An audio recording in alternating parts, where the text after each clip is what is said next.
song, Easily Addicted. It went #1 on the Canadian Indie Country Hot 100, which is how I found him.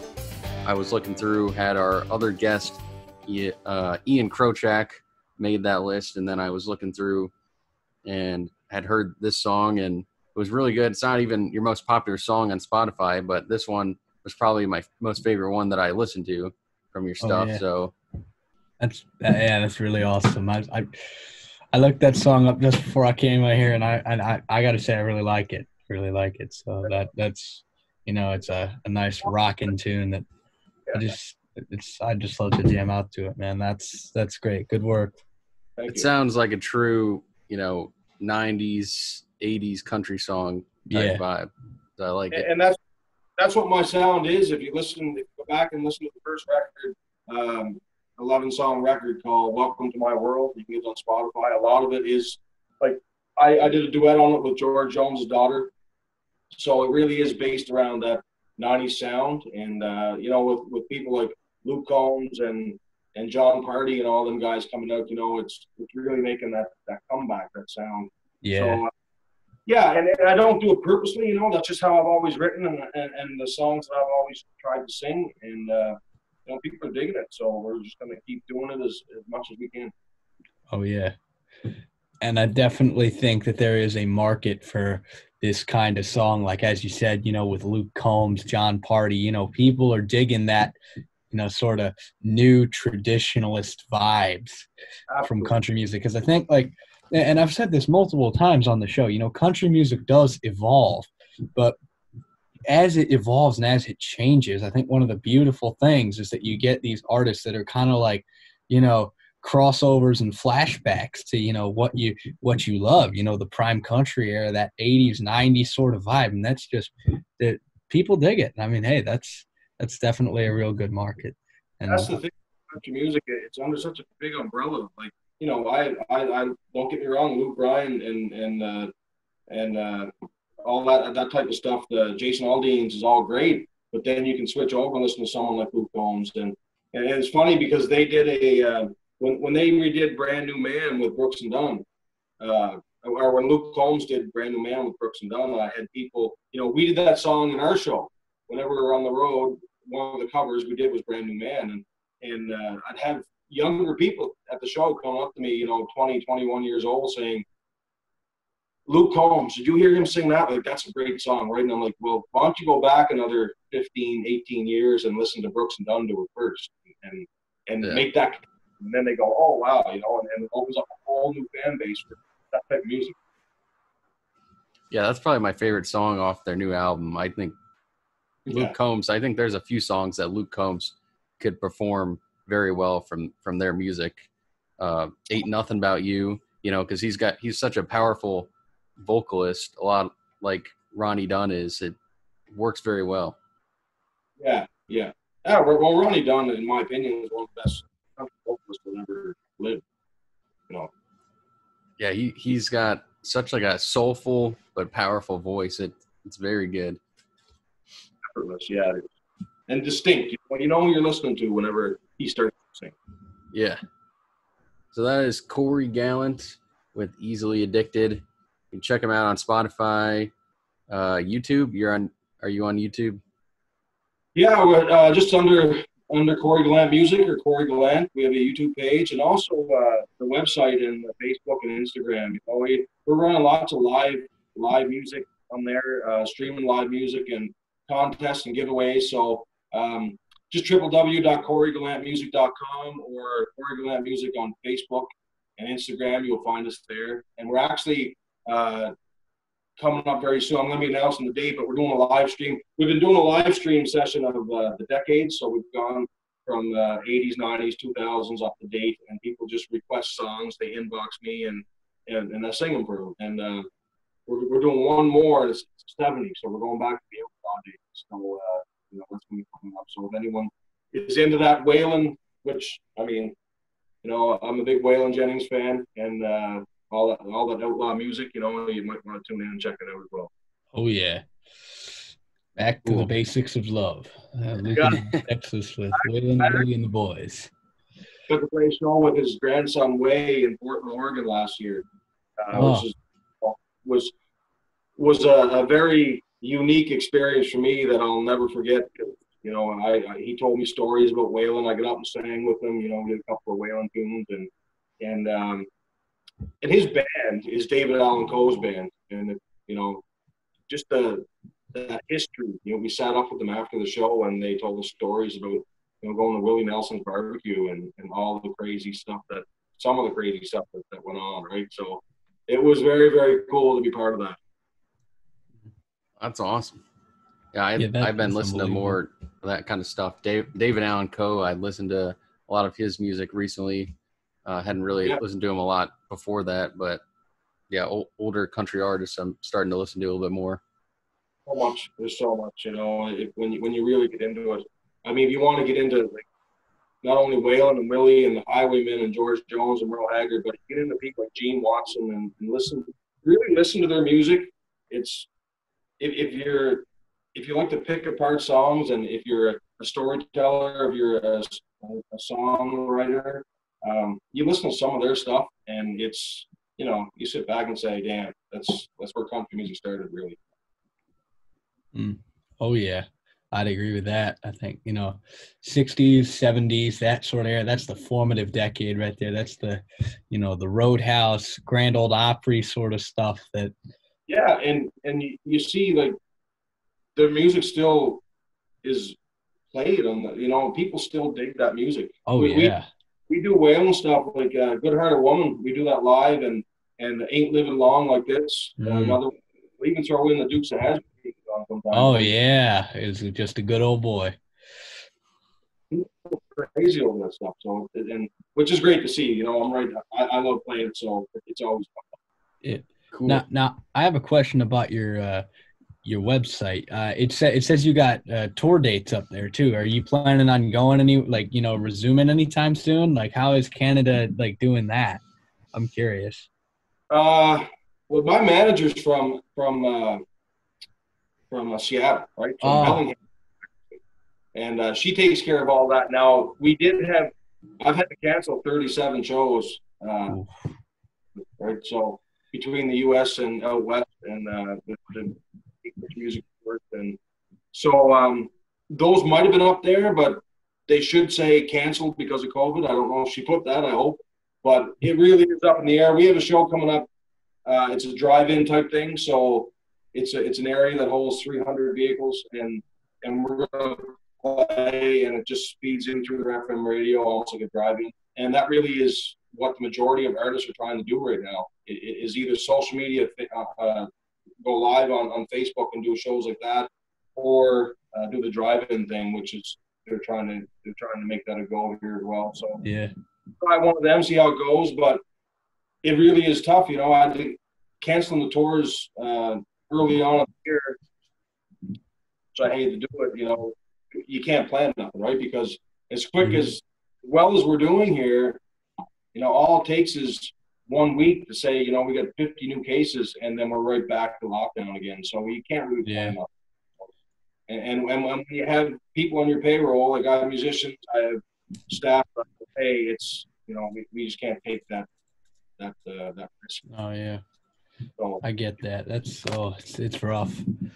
Yeah, I can't imagine that, because another thing I've seen a lot of artists doing nowadays. I mean, I have a Sirius XM subscription, so I get all these individual different radio channels, and I've been listening to like Y2 Country and the Highway, the Roadhouse stuff. And they're having a lot of guest artists do live concerts on the radio, and it's just that's a very interesting way. They're either writing music from home. Luke Combs been doing a lot of that, but specifically, but a lot of artists are doing radio concerts, like, you know, like you said, internet and stuff, any way they can get out there pretty much. Yeah, and it's great that people are brainstorming ways to be original, right?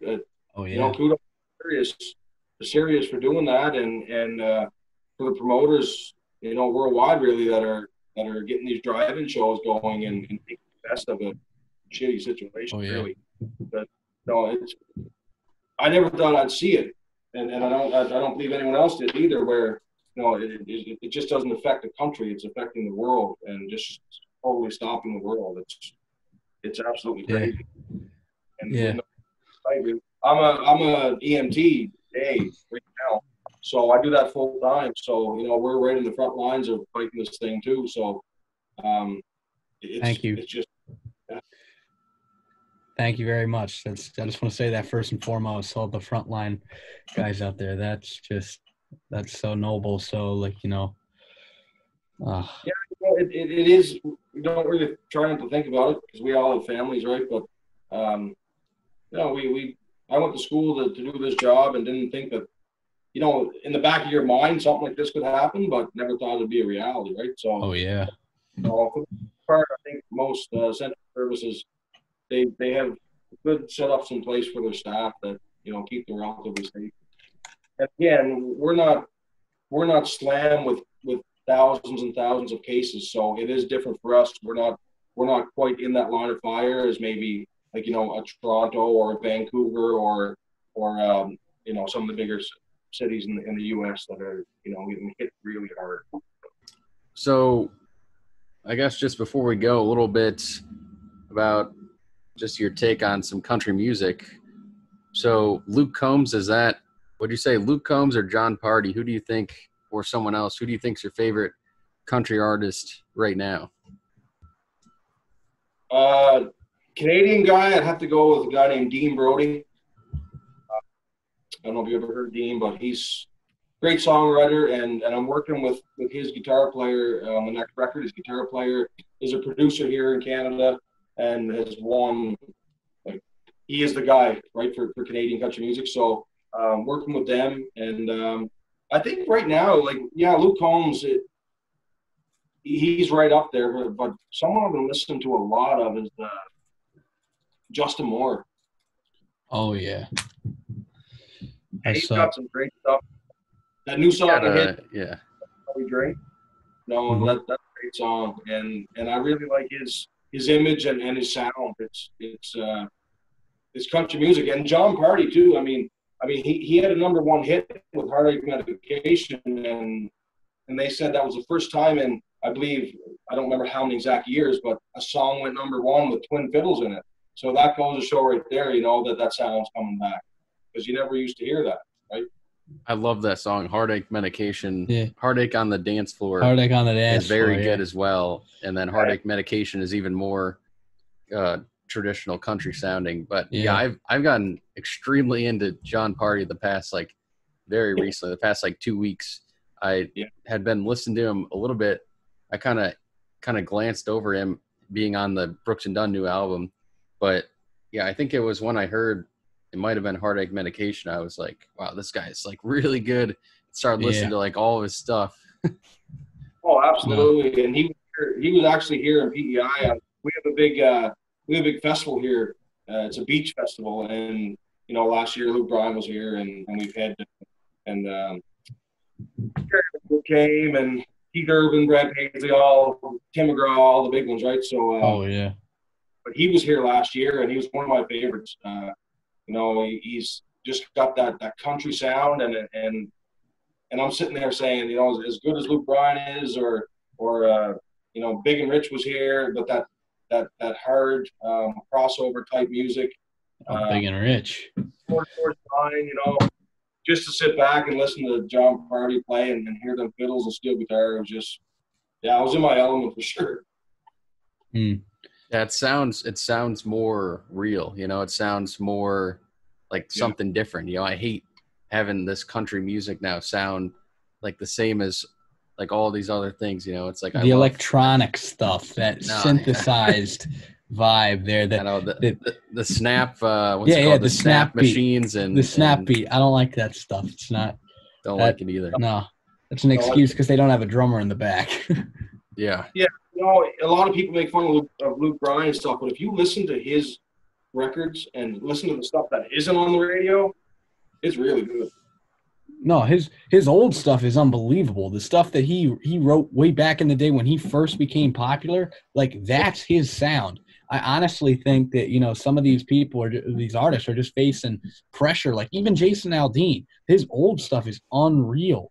It's just, I feel like there's a lot of pressure nowadays from these big music labels to kind of homogenize the sound, because they want it to sound like pop music, because they understand, oh, people are digging pop music. That's what's being played on a regular radio station.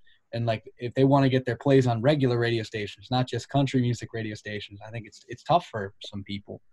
It is. Yeah, you're right. You're right. Aldean is, he's like you say, his older stuff was better. I find he's very, very heavy now, but I heard he puts on a hell of a show. I've never seen him live. Oh, he does. I've seen him in concert. That's a great show. That's a great show. Yeah, I'm not a big Chesney fan, but one of the best stage shows I've heard. George Strait's my idol.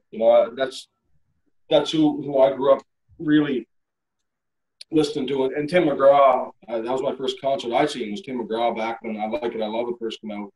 And I was standing there in the arena watching him play this with 20,000 people screaming. I was 16 years old, and I'm standing there going, man, I can handle doing this, right? Oh, yeah. That really got the fire started in me. And I actually worked as a Tim McGraw tribute artist for 7 years. We traveled all over the world doing that. So, play, yeah. Oh, that's awesome. Yeah. Tim McGraw, he's got some good stuff. I respect him. He's very good. George Strait, obviously, I think George Strait actually holds the record for most number one hits for any genre, I believe. It's something crazy amount. That's unbelievable. He has 61 number ones, which doesn't even seem possible now. Well, I don't think it's possible. It's not possible now.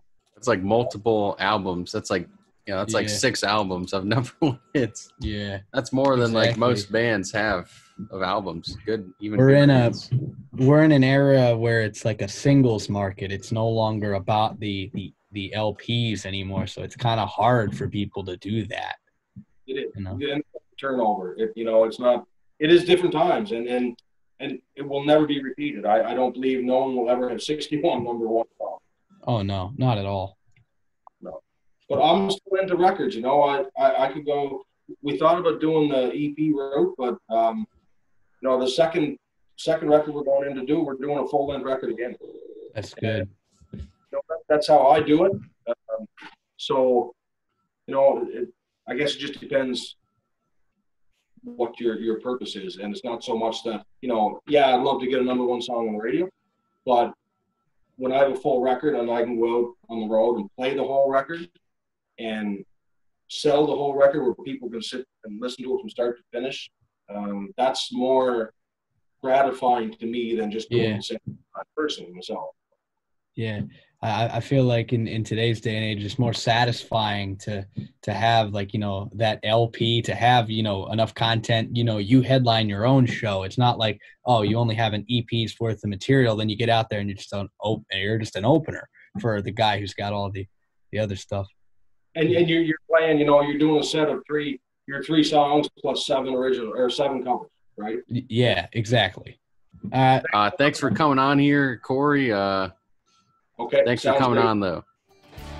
Yeah. Thank you, Cory. Have a good time, man. See you later. Thank you. See you.